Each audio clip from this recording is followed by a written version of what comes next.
Controller সাহেব, আমি ঢাকা বোর্ডে আমরা সবাই যোগাযোগ করেছি, করে আমরা কিন্তু ডিসি মহোদয়দেরকে জানিয়ে দিয়েছি যে আজকের পরীক্ষা স্থগিত হবে, এবং আমি নিজেও করেছি, আমাদের কন্ট্রোলার স্যারও করেছেন।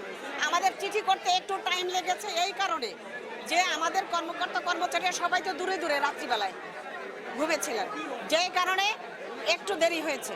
তোমাদের প্রতি আমাদের যে দাবিগুলো তোমরা করেছো ওই দাবির সাথে আমরা সম্পূর্ণ একমত। এই কারণে যে একটা জনবহুল এরিয়ায় কখনো এই যে প্রশিক্ষণ মহড়া হতে পারে না, এইটা হবে দূরে, লোকালয় ইন্টেরিয়ারে হবে।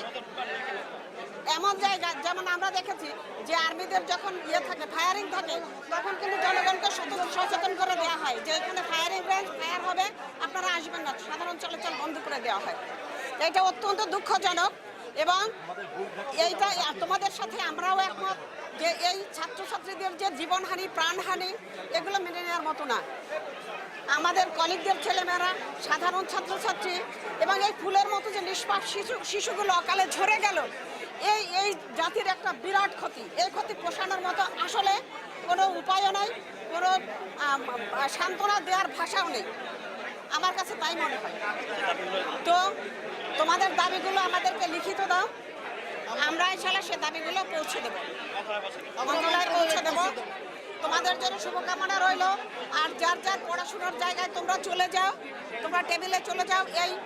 এই কষ্ট করে তোমরা এসেছো, এই বৃষ্টিতে ভিজেছো, রোদে কষ্ট পেয়েছো, তোমাদেরও একটু সমস্যা হয়েছে। আমাদের সচিব স্যারেরও হাত কেটে গেছে, স্যারকেও হসপিটালে পাঠিয়েছি।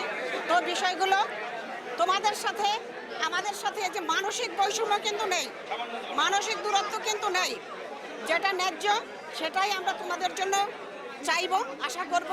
তোমরা সবাই ভালো থাকো।